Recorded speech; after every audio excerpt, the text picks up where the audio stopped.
పిత పుత్ర పవిత్ర ఆత్మ నామమున ఆమేన్. క్రీస్తు నాథుని యందలి ప్రియ దైవబిడ్డలారా, 2వ తపస్కాల ఆదివార వాక్య ధ్యానాంశానికి అందరినీ కూడా యేసు నామములో ప్రేమతో ఆహ్వానిస్తూ ఉన్నాను. ఈనాటి పట్టణాల్లో ఒకసారి ధ్యానించుకున్నట్లయితే ఆదికాండము 12వ అధ్యాయం 1-4, 2వ తిమోతేయులకు రాసిన లేఖ 1వ అధ్యాయం 8-10, మత్తయి సువార్త 17వ అధ్యాయము 1-9 వాక్యములు. ప్రియ దైవబిడ్డలారా, మత్తయి సువార్త 17:5 వాక్యములో ఒక దివ్యవాణి ఈ విధముగా వినిపించింది. ఈయన నా ప్రియమైన కుమారుడు, ఈయనను గూర్చి నేను ఆనందభరితుడనైతిని, ఈయనని ఆలకింపండి అని తండ్రి అయిన దేవుని యొక్క స్వరం భగవంతుడు క్రీస్తునాథుడు దివ్య రూపం దాల్చినప్పుడు పలికిన మాటలు. అదే విధముగా క్రీస్తు భగవానుడు జ్ఞానస్థానం పొందిన సమయంలో కూడా దివ్యవాణి ఈ విధముగా పలుకుతుందని మత్తయి సువార్తలో మనము చదువుతూ ఉంటాం. ప్రియ సహోదరి సహోదరులారా, మత్తయి సువార్త 3వ అధ్యాయం 17వ వాక్యంలో దివ్యవాణి ఈ విధముగా పలికెను, ఈయన నా ప్రియమైన కుమారుడు, ఈయనను గూర్చి నేను ఆనందించు ఉన్నానని. దైవబిడ్డలారా, ప్రభువైన దేవాదేవుని గురించి మనందరము కూడా ఎల్లప్పుడూ సంతోషించాలి, ఆనందించాలి అంటూ ఉన్నాం.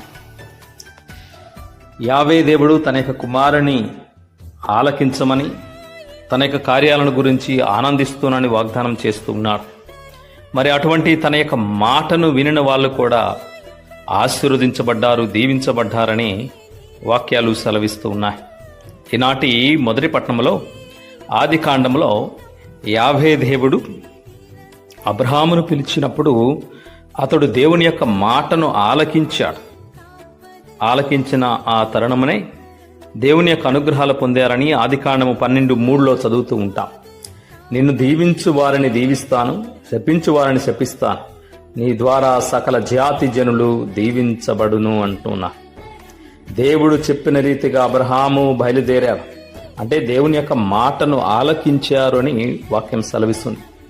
అందువలనే మనము అబ్రహాము గారిని విశ్వాసానికి మూల పురుషుడు, విశ్వాసానికి ప్రీతిపాత్రుడు అని ఇప్పటికీ కూడా విశ్వాస మూల పురుషుడుగా మనము నమ్ముతూ ఉన్నాం.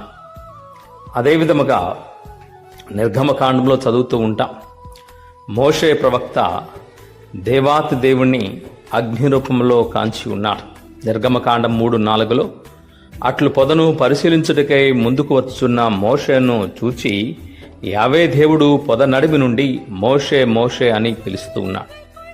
అదిగో ఆ పేరును పిలవటం వల్ల మోషే చిత్తము ప్రభు అన్నారు అని, నువ్వు నిలుచున్న ప్రదేశం పవిత్రమైనది, చెప్పులు విడమన్నారు. ఆ విధముగా దైవ కార్యాన్ని గురించి తెలియజేసినప్పుడు మోషే ఆ మాటను నమ్మాడు. దాని తర్వాత ప్రయాణం కొనసాగించాడు. ఇదిగో ఈనాడు క్రీస్తు భగవంతునితో ముఖాముఖి ఆ దివ్య రూపం దాల్చిన సమయంలో ఉండడం మనం చూస్తూ ఉన్నాం. అదేవిధముగా సామ్యుయేలు మొదటి గ్రంథంలో 3వ అధ్యాయంలో 10వ వాక్యం చదివినట్లయితే, 3వసారి భగవంతుడు సామ్యుయేలును పిలిచినప్పుడు అప్పుడు సామ్యుయేలు ప్రవక్త సమాధానముగా, ఆనతి ఇమ్ము, నీ దాసుడు ఆలించుచునే ఉన్నాడు. ఆ విధముగా దేవుని యొక్క మాటను ఆలకించాడు. గొప్ప ప్రవక్తగా సామ్యుయేలు దీవించబడ్డారు. ఈ విధముగా చదువుకుంటూ పోతుంటే ఆ యొక్క రాజుల మొదటి గ్రంథంలో 17వ అధ్యాయంలో మనము చదువుతుంటాం. ప్రియ సహోదరి సహోదర, ఏలియా ప్రవక్త దేవుని యొక్క మాటను ఆలకిస్తూ ఉన్నాడు. ఆలకించిన ఆ సందర్భంలో అతడు కాకులు తీసుకొచ్చిన ఆ యొక్క రొట్టెను మాంసమును తిని జీవితాన్ని కొనసాగించాడు కరువు కాలంలో. తదనంతరం తన యొక్క జీవిత ప్రయాణంలో ఎప్పుడైతే అలసిపోయి పడుకున్నారో ఆ సందర్భంలో సైతము భగవంతుడు తనకు కావలసిన అనుగ్రహాలను ఇస్తూ ఉన్నాడు. దేవదూత ద్వారా రొట్టెను నీళ్ళనిచ్చి, ఇదిగో లేచి భుజింపుము, చాలా దూరం ప్రయాణం చేయాలి అంటే ఆ రొట్టెను తిని నీళ్లు త్రాగిన తర్వాత బలముతో 40 రోజులు ప్రయాణం చేశాడు. ప్రయాణం చేసి ఎక్కడికి చేరుకున్నాడు? ప్రభువైన దేవాదేవుని యొక్క సన్నిధానం చేరుకున్నాడు. అతడు ఒక కొండ గుహ ప్రవేశించి అతడు రాత్రి గడిపెను. అప్పుడు ప్రభువు, ఇదిగో నువ్వు చేయవలసిన కార్యం ఇది అని చెప్పేసి తర్వాత కార్యాన్ని గురించి, రాజు అభిషేకము మరి ఎలీషా ప్రవక్త ఆ నియమాపం గురించి తెలియజేస్తున్నారు. ఆ కార్యాన్ని అతడు పరిపూర్తి చేస్తున్నాడు. ఇంకొక సందర్భంలో ఒక విధవరాలు తినటానికి తిండి లేక బాధపడుతున్న సందర్భంలో రాజుల మొదటి గ్రంథము 17:13లో, అమ్మా నువ్వు విచారింప అవసరం లేదు, నువ్వు రొట్టెను కాల్చుకొని మొదట నాకు పెట్టు, తర్వాత మిగిలిన దాంతో నీవు నీ కుమారుడు తినవచ్చు అంటే చెప్పిన విధముగానే ఆమె చేసింది. అప్పుడు అతడు చేసిన వాగ్దానం ఆమెతో, యావే దేవుడు ఈ విధముగా పలుకుచున్నాడు, నేలపై వాన కురిపించు వరకు కొండలో పిండి గాని పిడతలో నూనె గాని తరిగిపోదు. ఆ విధముగానే దేవుని యొక్క మాటను నమ్మింది. ఆమె ఆ కరువు కాలంలో కూడా సమృద్ధిగా ఆహారాన్ని పొందుకుంది అని వాక్యాలు సెలవిస్తున్నాయి. కాబట్టి ప్రియ సహోదరి సహోదరులారా, ఈ విధముగా చెప్పుకుంటూ పోతే అనేక సందర్భాలలో దేవుని యొక్క మాటను వినిన వాళ్ళు తప్పకుండా దైవాశీస్సులు పొందుకున్నారు. రాజుల 2వ గ్రంథము 5వ అధ్యాయంలో 14వ వాక్యం చదువుకున్నట్లయితే, కుష్టి రోగి అయిన నామాను సహితము ఆ యొక్క నదిలోకి వెళ్ళడానికి మొదటిగా ప్రయత్నించినప్పటికీ పనివారి యొక్క సైనికుడి యొక్క మాట ద్వారా నదిలోనికి వెళ్ళి స్నానం చేశాడు. మళ్ళీ దైవానుగ్రహాల ద్వారా అతడు శుద్ధి పొందాడు. అప్పుడు అతడు అంటాడు,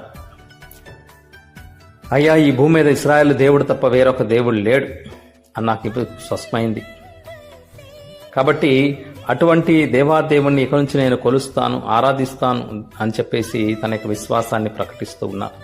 ఇది పాత నిబంధనలో దేవుని యొక్క మాటను విన కొంతమంది ప్రవక్తలు, విశ్వాసులు వారు దైవానుగ్రహాలు పొందుకున్న తరుణాలు. మరి ఈ విధముగా నూతన నిబంధనలో దేవుని యొక్క మాటను విన్న వాళ్ళు ఎవరైనా ఉన్నారా అని ఒకసారి ధ్యానించుకున్నట్లయితే, మొట్టమొదటిగా తల్లి మరియమ్మ గారే ఆ యొక్క వ్యక్తి. లూకాసు వార్త 1:38లో దేవదూత చెప్పిన మాటలన్నీ కూడా ఇది దేవుని యొక్క మాటలు, ఇది దైవ కార్యం అని చెప్పేసి ఆమె ఎప్పుడైతే అన్ని విన్నాయో ఆ సందర్భంలో అంటుంది, ఇదిగో నేను ప్రభువు దాసురాలను, నీ మాట చొప్పున నాకు జరుగును కాక. అంటే దేవుని మాట చొప్పున నాకు అన్ని జరగాలి అని ఆమె దేవుణ్ణి అంగీకరించింది, దేవుని యొక్క వాక్యాన్ని ఆలకించింది. ఆమె గొప్పగా దీవించబడ్డది. ప్రియ సహోదరి సహోదరులారా, అదేవిధముగా శిష్యులను పిలిచే సందర్భంలో సైతము ప్రభైన దేవాదేవుడు మత్తయి సువార్త 4:19లో, మీరు నన్ను అనుసరించండి, మిమ్మల్ని మనుషులను పట్టువారిగా చేస్తుందనంటే వాళ్ళు తమ యొక్క వలలను వదిలిపెట్టి, అదిగో ఆ యొక్క పేతురు గారు, యాకోబు గారు, యోహానులు వీళ్ళందరూ కూడా దేవుణ్ణి అనుసరించారని, మరి గొప్ప గొప్ప కార్యాలని భగవంతుడి ద్వారా పొందుకొని ఇంకా అనేక అద్భుతాలు సహితం వాళ్ళు చేశారని వాక్యం సెలవిస్తుంది.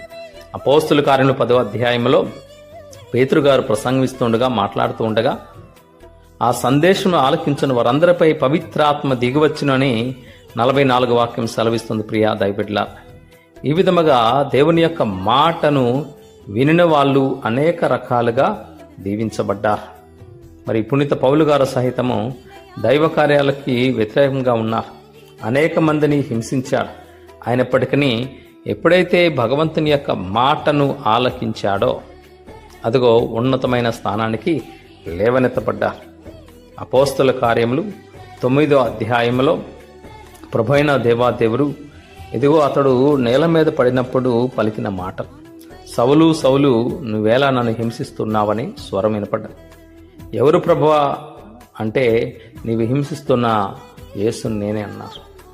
సరే, నువ్వు చేయవలసిన కార్యాలు ఇది, లేచి వెళ్ళుము అంటే ఆ మాట ప్రకారం అతడు వెళ్ళాడు, స్వస్థత పొందుకున్నాడు, జ్ఞానస్నానం పొందుకున్నాడు, దైవ కార్యాలు చేపట్టడానికి అతడు ప్రారంభించాడు.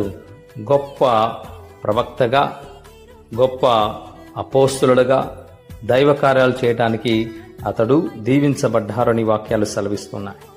కాబట్టి దేవుని యొక్క వాక్యం ఈ విధంగా సెలవిస్తుంది, ఇతడు నా ప్రియమైన కుమారుడు, ఇతని గురించి నేను ఆనందభరితుడినైతని, ఇతన్ని ఆలకించండి అన్నారు. మనము కూడా మన కార్యాలను బట్టి మనం దేవుని ప్రియమైన బిడ్డలుగా ఉండడానికి ప్రయత్నం చేయాలి. దేవుడు మన కార్యాలను బట్టి, భక్తిని బట్టి, త్యాగ కార్యాలను బట్టి, దీక్షలను బట్టి మన ప్రవర్తన, నడవడిక, సంఘంలో మన యొక్క తీరు దేవుణ్ణి ఆనందింపచేయాలి. మరి ముఖ్యంగా మన యొక్క జీవితాన్ని భగవంతుడిగో ఇతడు నా ప్రియమైన వాడు, ఇతని గురించి ఆనందపడుతున్నాను, ఇతను ఆలకించండి, ఇతని జీవితాన్ని సుమాత్రుగా తీసుకోండి అనే విధముగా మన జీవితాలు కూడా ఉండాలని వాక్యాలు సెలవిస్తున్నాయి. ఆ విధముగా అబ్రహామును మొదలుకొని ఇదిగో చివరిలో పునీత పౌలు గారి వరకు సైతము దేవుని యొక్క మాటను ఆలకించారు, దేవుని యొక్క అనుభూతిని పొందారు, దైవానుగ్రహాలతో జీవితాన్ని కొనసాగించారు, దేవునికి ప్రేమైన బిడ్డలుగా వారి యొక్క స్థానాన్ని నిలుపుకున్నారు. ఆ విధంగా మనందరం కూడా కొనసాగడానికి భగవంతుని ప్రార్థన చేద్దాం.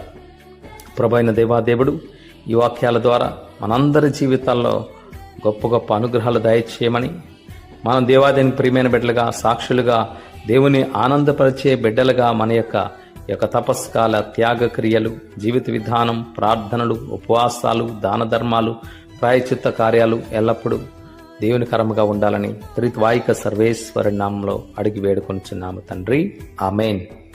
ప్రభు మీతో నుందురుగాక, మీ ఆత్మతోనూ ఉందురుగాక. సర్వశక్తిగల సర్వేశ్వరుడు పితా, పుత్ర, పవిత్ర ఆత్మదేవుడు మనందరినీ ఆశీర్వదించి నడిపించుదురుగాక, ఆమేన్.